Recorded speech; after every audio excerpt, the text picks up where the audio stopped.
The Pirates pick up their first spring training victory of the spring of 2023, and we'll have some takeaways from the first couple games of spring training on today's live edition of Locked On Pirates. You are Locked On Pirates, your daily Pittsburgh Pirates podcast. Part of the Locked On Podcast Network, your team every day.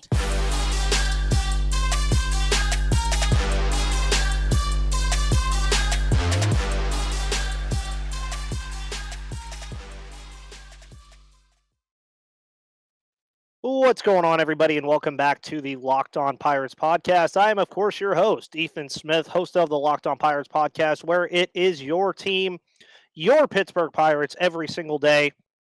And on today's show, we are live, so we will be getting hopefully some comments from people tuning in here on YouTube, Twitter, and anywhere else you can find this podcast. Of course, the audio version of this will be up after the live is over. We are 3 games through spring training thus far, and if one thing is clear, the number 7 apparently is going to be synonymous with this Pittsburgh team for the entire year. I'm just kidding. They start spring training with a 9-7 loss against the Toronto Blue Jays. Then they lose 9-7 to the Philadelphia Phillies, and they picked up their first victory of spring training against the Baltimore Orioles today, which was a game that had its interesting parts to it. Of course, the last half inning of the game for the Pittsburgh Pirates was played without umpires because the game was indeed over. But the Orioles wanted to see more out of their pitcher that they had in there at the end. So we got to see umpireless baseball, something a lot of people might want to see in the future. But there are some things to take away from the first couple games. Of course, the first takeaway of spring training games is the records do not matter. The wins and losses do not matter. But looking at the player performance for certain players does matter. And if we take a look game by game here, we start with the first one, and I will say I have been able to watch highlights of these games, but I have not been able to watch them in full due to having work during these games. So hopefully you guys jumping in on the live will be able to give your takeaways as well. But again, that 9-7 loss to Toronto was how they kicked off spring training. Of course, one of the big highlights of that game was the Rodolfo Castro grand slam in the third inning. Rodolfo Castro, of course, we know he's probably going to be and more than likely going to be the starting second baseman for this Pittsburgh Pirates team to begin the year. But as I said on my 2023 season preview series about Rodolfo Castro in the episode that we had dedicated to him, he has the potential to be a starting second baseman for this team. But there are guys like a Nick Gonzalez who had a very good outing today for the Pittsburgh Pirates against Baltimore, and like guys like Liover Peguero or Jared Triolo that are going to eventually knock on the door. But in the first game, he homers the center, scores Connor Joe, scores G1 Bay, and scores O'Neal Cruz. You like to see that. Also in that first game, Mitch Keller had a very good start under his belt. Of course, only 2 innings, but 2 strikeouts, only 1 hit allowed over those 2 innings. Roansy Contreras then followed with an earned run. We're just kind of recapping these spring training games. But one of my big takeaways so far is the pitching has looked okay in the areas that you want it to. Contreras, of course, did allow the earned run, but he only pitched 1 inning, so obviously his ERA in the spring is going to be inflated right now. Luis Ortiz looked very good today. Also, he followed suit with Mitch Keller, who had the 2 scoreless innings. And then you look at the other names. Chase DeYoung, of course, had a scoreless inning in that first game. Daniel Zamora, I believe is his name. I may have gotten his first name wrong. Yeah, Daniel Zamora. He ended up having a scoreless inning in that first game as well. And a couple other guys have had scoreless innings so far throughout the spring. So we'll focus on the pitching a little bit. In the second game, we got to see, I believe it was JT Brubaker who started, and he had 5 strikeouts in those 2 innings, but he did allow 2 runs and 3 hits. Johan Ramirez had a tough outing against Philadelphia with 3 earned runs. Tyler Chatwood as well. After that, though, things got better. You saw Perdomo, Majinski, Will Crow. They did some okay things. Jose Hernandez did some good things as well. And then, of course, in the Baltimore Orioles game today, I already mentioned Luis Ortiz did very well. We all know the name Luis Ortiz. He jumped through the prospect rankings pretty quickly last year. He even got a cup of coffee with this team last year, and he has a chance to be a part of this team this year, but we'll see how the rest of his spring continues to follow suit. But today was a good start for him with the 2 innings pitched. Following him pitching wise, Bednar looked much better today than he did on Saturday with 1 strikeout, 1 walk over 1 inning. Jarlin Garcia also had a scoreless inning today. Kyle Nicholas had a scoreless inning today. Cam Aldred had a scoreless inning. I mean, there was a lot of scoreless innings. So the pitching has looked well, but I am going to go ahead and move on from the starting pitching real quick and also take a question that I had on Twitter earlier from John Sierakowski. I believe I pronounced your last name correctly. I hope I did. Only 3 games into spring training, but who do you think will make the opening day roster in the outfield? So if you listen to yesterday's episode with Gary and I, it was a very good episode that we had where we were talking about the Brian Reynolds contract stuff. We were talking about the outfield and how it's going to come together. Guys that can be helped from Andrew McCutchen and Brian Reynolds being a part of this outfield. More than likely, you're going to see a starting outfield of Jack Sawinski, Andrew McCutchen, and Brian Reynolds. As far as the guys that are behind them, I think you're looking at guys like Connor Joe, just because Connor Joe, one, also can move to the infield. You're looking at a guy like Tucupita Marcano, who could also make that move between the outfield and the infield. But there's a lot of names to keep track of in spring so far this year that you're going to be looking at as possibilities of making this roster. You're talking about Connor Joe. You're talking about Miguel Andujar. You're talking about Cal Mitchell. You're talking about Kanan Smith and Jigba. You're talking about Leo Piguero and Nick Gonzalez eventually knocking on the door. There's a lot of different guys that are going to be available to this team that at the current moment might not just be set in stone. We know the starting rotation and the starting lineup are more than likely set in stone with the likes of Key Brian Hayes, O'Neal Cruz, Brian Reynolds, Austin Hedges, Carlos Santana, G-Man Choi. But you have guys like Ryan Valade who are going to be looking to make this roster. You have guys like a Malcolm Nunez who's going to be knocking on the door at first base at some point this year. Travis Swaggerty, former first-round pick. A lot of people are wondering what is going to happen with Travis Swaggerty with this big group of outfielders that the Pirates have at their disposal, including guys like G1 Bay as well. You're talking about Chavez Young, Lolo Sanchez as guys that probably won't fall into that category of knocking on the door this year, but eventually could. And you also look at just how things are going for the Pittsburgh Pirates. And again, we're only 3 games into spring training, and ultimately spring training is just a tune-up for what we're going to see.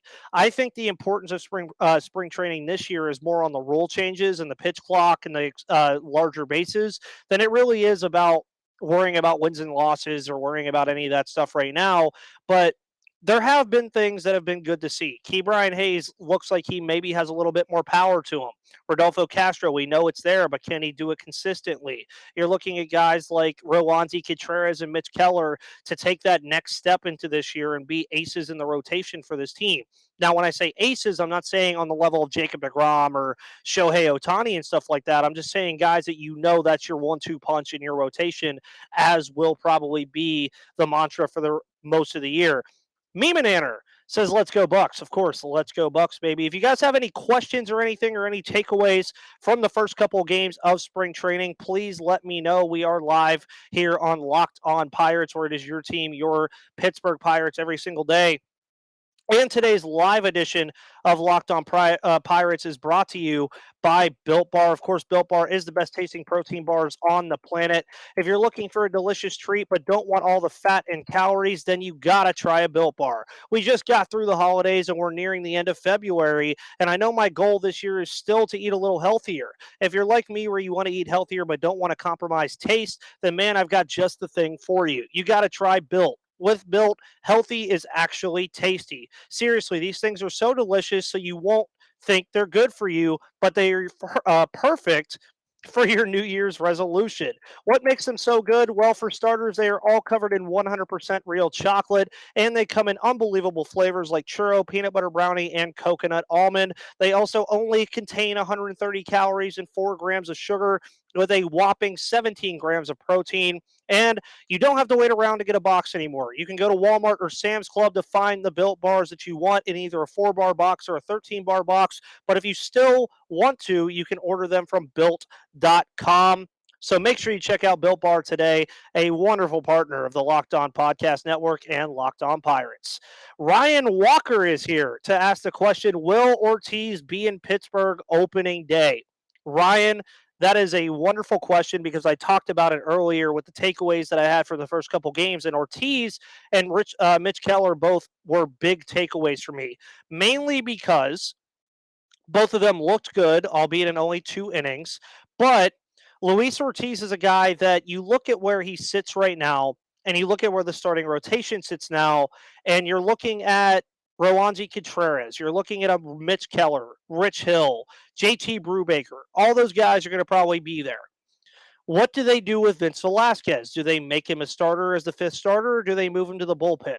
I think if Velasquez moves to the bullpen, that opens things up a little bit more for you for the likes of a Luis Ortiz or a Johan Oviedo or a even Quinn Priester or Mike Burrows at that point.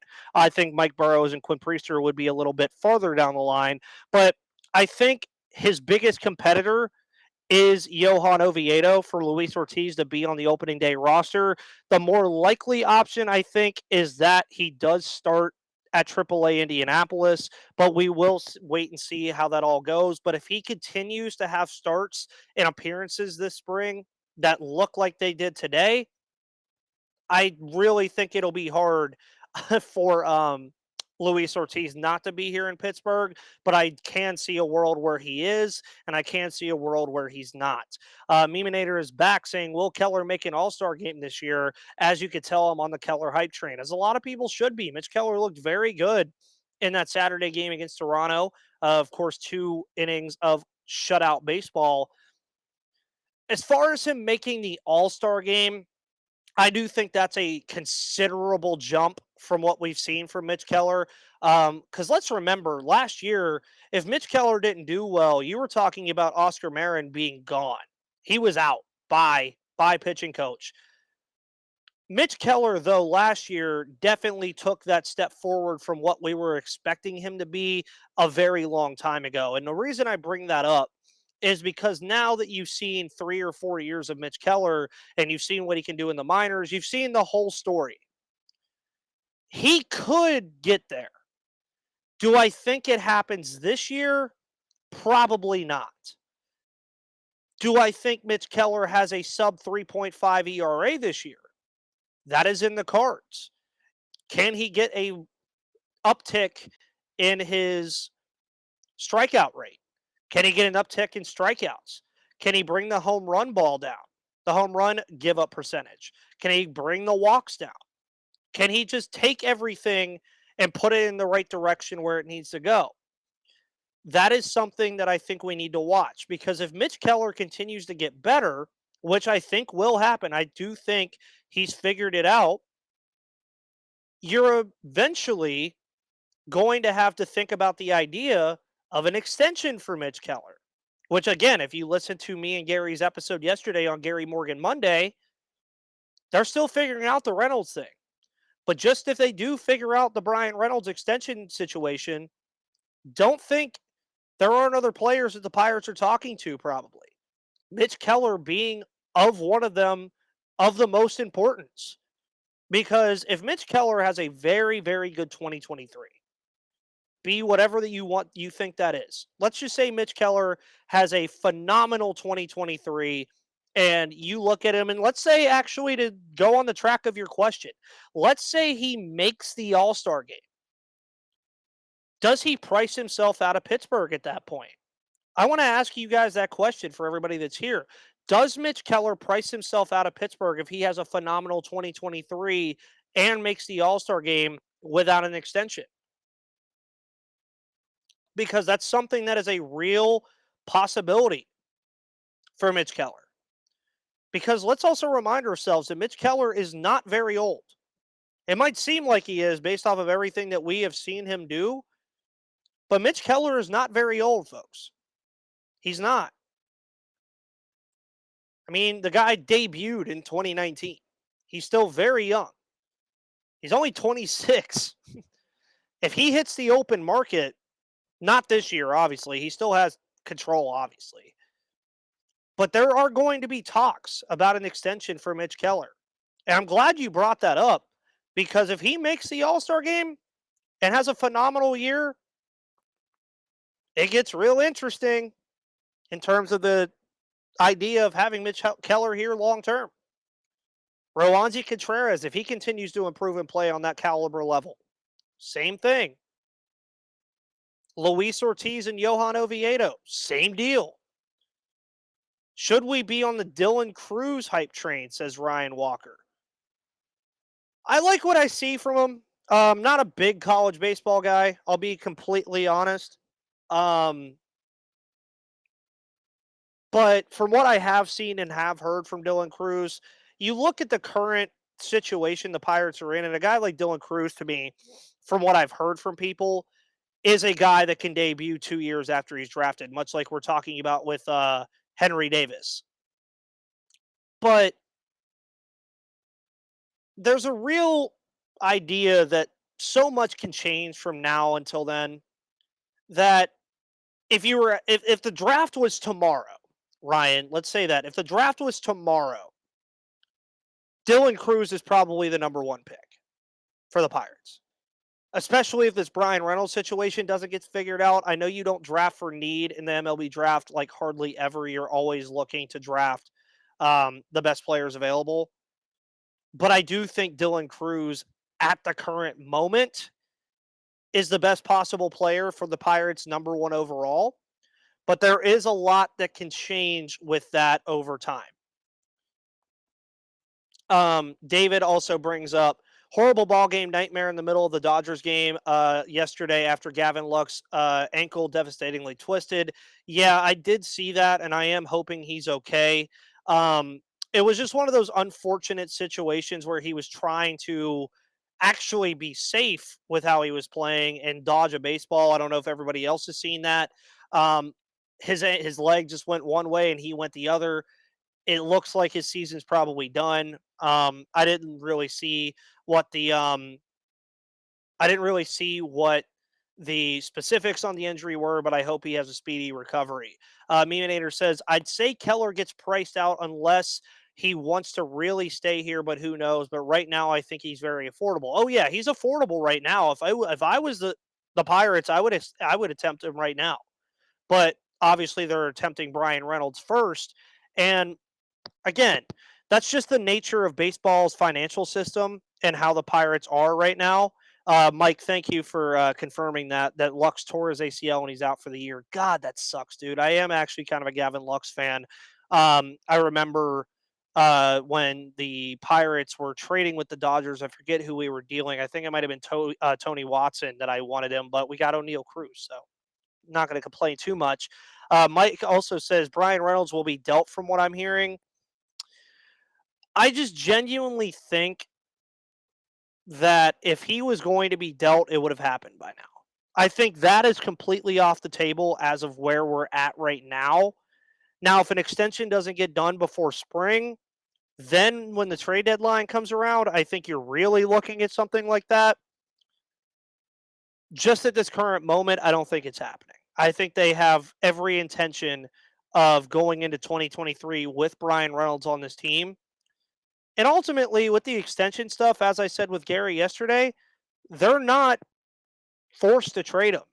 He's here until 2025. And Brian Reynolds is not the kind of guy that's just going to sit around and not play baseball for 3 years. Pirates tell him, we're not trading you. You're going to hit the open market at 25. Cool. That's just the end of that. Brian Reynolds stays here through that time period. That's that. But I still err on the side of caution that we just really don't know. Who knows if the agents have talked? Who knows if the team has talked with his agents since being in Bradenton? Nobody really knows. But I would expect that we will hear a little bit about it before the end of spring, but I'm not a breaking news guy. I'm not going to break news to you guys ever. So that's just not who I am. I give the best news last. That's how I say. Mike, you also think they're looking around the deadline. I'm just not sure. It's really just, it's a weird situation because how do you value Brian Reynolds? That's the biggest question. The guy still has 3 years of team control. 2 going after next year if you're getting him at the deadline. So about 2.25. It's interesting. And obviously, I think it would be kind of like an NBA kind of deal where if he is traded, there would be the intention that he would sign an extension with that team that he's traded to. Now that would be awkward if we traded him somewhere and he didn't get an extension done there, but there's a lot of layers to that. But as far as more takeaways from these spring training games, guys, do you guys have any takeaways from what we've seen so far? Of course, we've seen the likes of Key Brian Hayes and Rodolfo Castro have some success. We've seen Mitch Keller and Luis Ortiz have some success. David Bednar looked much better today. JT Brubaker looked pretty good over his innings that he had. Jarlin Garcia looked okay. JC Flowers, actually, or is it JC Flowers? Hunter Stratton had a terrible game. John Flowers, there we go. There's been some interesting stuff that we've seen. And again, also thought it was pretty funny today that we got no umpires in that final half inning. That was pretty good stuff. And if you guys are also wondering, I'm sure you know, of course, the Pirates kick off the month of March playing the Tigers tomorrow, which, or it says off. I don't know if that means like they're not playing it. I'm not sure what that means. I think they are playing it though. And then Thursday they have the Yankees. Thursday they have the Yankees and the Blue Jays, so it's a split day. They have the Orioles again on Friday and the Phillies again on Saturday. So that rounds out the week for what we see from the Pittsburgh Pirates. But if you guys have any takeaways, please let me know. I love hearing the thoughts of you guys and how you're viewing everything with spring training so far. And I wanted to go live today just because I didn't really have much on my mind. Uh, some cool news today about AJ Burnett and Russell Martin. They will be throwing out the first pitch of opening day for Pittsburgh. Justice De Los Santos actually got to talk to them, and Russell Martin said, "It's going to be fun unless he throws me a curveball." Burnett says, "First of all, the first thing Russ texted me was, 'Please do not throw me a curveball.'" So I'm fully expecting AJ Burnett to throw Russell Martin a curveball on opening day. So that'll be fun. Um, Again, I'm just happy baseball is back. This is going to be a fun year at Locked On Pirates. We're going to have Gary on Mondays. We're going to have Craig on Thursdays. So that'll be some good stuff for you guys content wise. We're going to probably be bringing back Mailbag Wednesdays. So that'll be a very fun thing to do. We have 10 people in here, by the way. Thank you guys so much. But we're probably bringing back Mailbag Wednesdays this year. This year again. Also, you guys seem to enjoy dropping questions on me and having a good time. Fridays, I think we're gonna have like a feel good Friday kind of thing this year. I'm just working out something for content, which you guys can also let me know as well, content wise, what you'd like to see, to where we have kind of just like a good schedule going, where it's like Gary we have on Mondays, Craig we have on Thursdays, and then Tuesday, Wednesday, and Friday we can come up with something like a Mailbag Wednesday. I think is a great idea. I think Feel Good Friday could be something that we do. I know some people have pitched in the past about Flashback Friday. I don't really want to get into Flashback Fridays. Just not really my thing. Two top 10 prospects in that team's organization and one or two in the 11 to 20s. Are you talking about the Pirates, Mike? Or are you talking about Baltimore?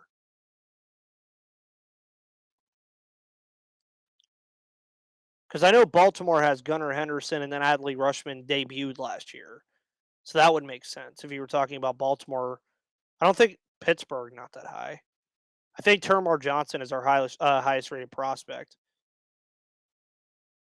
And Dave White is here. He's always here. Great to see you live. Ethan was in Pooler today. Things are always going on in Pooler, Georgia. I try to stay away from there as much as possible, just because there's a lot going on over there. Nice to also see Jason Mackey throwing with a video today with Rich Hill throwing his vaunted curveball to O'Neal Cruz.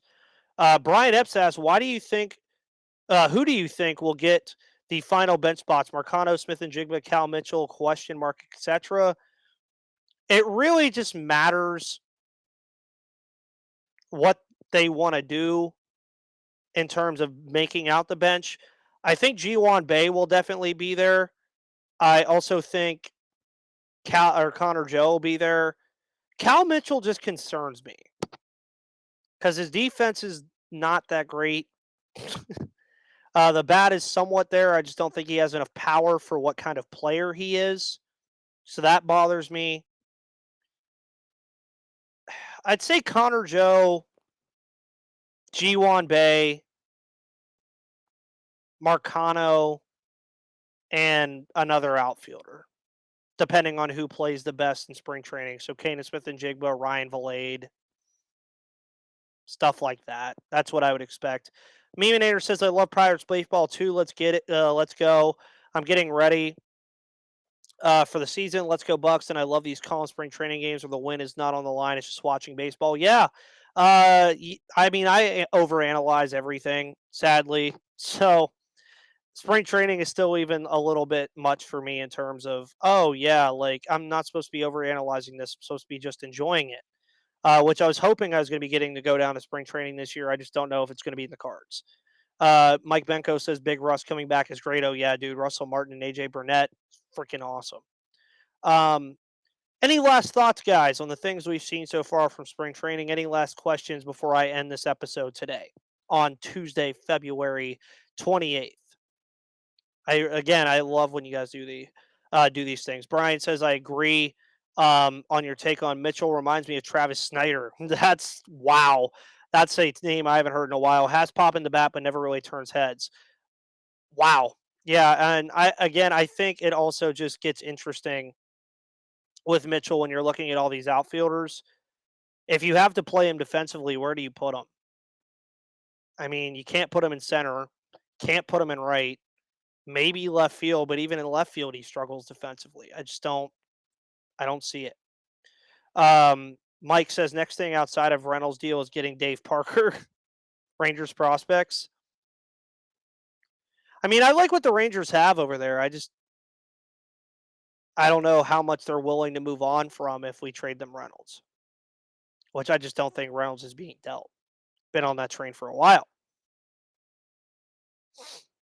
Any last thoughts or questions, guys?